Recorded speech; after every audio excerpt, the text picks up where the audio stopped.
Hello guys, and I am back right where I ended it with the last part, and we are going to open up the box because it's quite heavy. There's a lot of stuff in there. So let me get this thing positioned so you can see it. And again, I love your guys that are here, watching this. And I hope I'm making it enjoyable for you. I got to take a look at my clock so I know when I started this. So I think that should be good, right? Of course, I'll put it right in front of it so you can see it. So let's open up this box and see what they packed inside.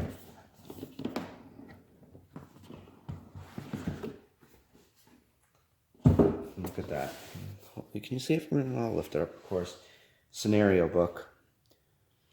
I gotta catch myself because I keep talking and I'm so excited to share this with you. But the scenario book is just, of course, the scenarios I wrote for everything. And I'm going to talk for 30 seconds about this. I put a lot of ingenuity into this game for people. And this is something I know for a fact you've never seen in a dungeon, a fantasy dungeon crawl game or a fantasy adventure game. And I'm just going to touch on this. Like, let's take scenario 1. Quest table 1, 2, and 3. You're going to pull these quest cards here. Notice how it says, hopefully you can see all this, kill the guardians. That's always the same. But like these 2 quest cards, these 2, and these 2, you're going to get those quest cards out, and those are going to tell you how to set up those quests in the dungeon. But then all this here, notice these dice. This is the difficulty. Each scenario, each one in the book, every single one, has 6 difficulties, and there's 3 game modes. So you could just choose a standard difficulty. You can mix and match different things here, and we'll get into all that. Or you can roll a d6 for each entry and create and generate a totally brand new scenario. It could be quite hard. It might be easy. But I put a lot of thought into this for people. And we're going to talk about the seeding here. This is how you randomly generate a lot of the monsters and the secret rooms in the dungeon and mystery chambers. But I was really proud of this. And I think this offers an unlimited replayability in this game. So I think you're going to really like something like this, something very new to experience in a dungeon crawl game. But remember, I'm doing a video rulebook. I'll be here for you guys for everything, and we'll go for all this. I'm going to keep going. Set that there. This thing right here. I talked about this on Kickstarter. And I really don't think people know. I think a lot of people do. Let me rephrase that. But I think a lot of people knew what it took to write this rule book. And it was from beginning of January of this year to the end of June 30th, for me to write the final rule book. And then I did all the graphic design. Of course, Freddie's art and others' art, but I put together the whole graphic design for the rule book. And this was just this was outrageous. And this was the hardest thing, but the most rewarding. Because when you do a tough task in life and you get it done, you're of course more acclimated and you better yourself. And it was just rewarding to do. I'm very acclimated at writing a rule book now. But I was very passionate even about this, making it very thematic for people, putting monsters in there for you to check out while you're reading. But again, I'm going to be doing a video rulebook prior to you getting the game. Watch that with me. Because, as I said, this game is big, but once I explain it to you and you use this for reference, But I took the time to make sure that you had a thorough rulebook for this. I wasn't going to skimp on this. And it took 6 months, day and night, for hours to do this. And it was outrageous. But it came out. I'm just blown away holding this. This is probably the most mind-blowing thing for me because how nice this thing came out. I mean, look at that.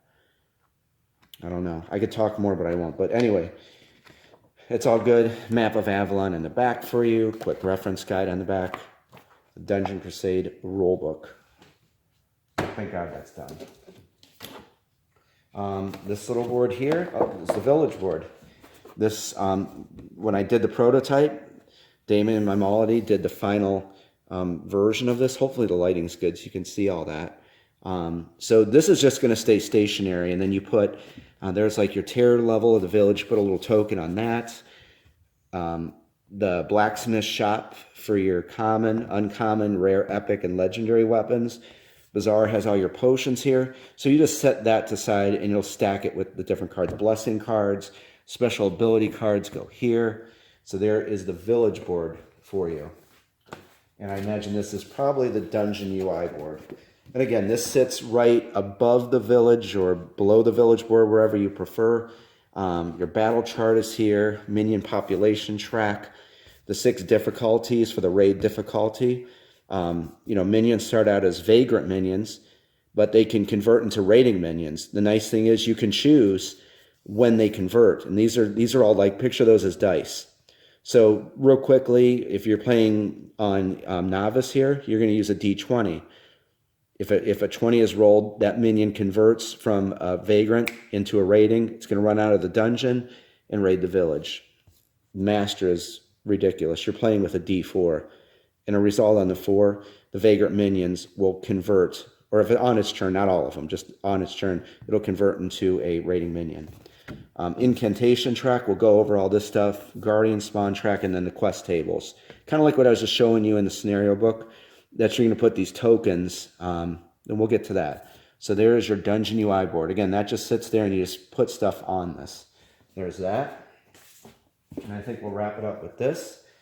There is Tower Attack. Again, Damien Maimolidi. I wanted something very retro. And this was a tip of the hat to one of my favorite games growing up was Dark Tower. Real quickly, this comes standard in all editions of Dungeon Crusade. See down here at level 1, this is a dice pushing game. You get your purple, green, and orange D12, and you have to meet or exceed those numbers. You have 3 attempts. You bet the amount shown, you can win that amount shown. As long as you meet or exceed those numbers, you can lock those dice aside. You set them aside, then you move up to the tower so you can get up to level 8, where you can win 2,000 gold. I've never beat level 8. So there you go, Tower Attack. Again, nice board. And the rest here are all punch boards and cards as I'm peeking underneath here. So I'm going to stop this for now, and I'll tell you what, I'm going to get this stuff uploaded so you can see that.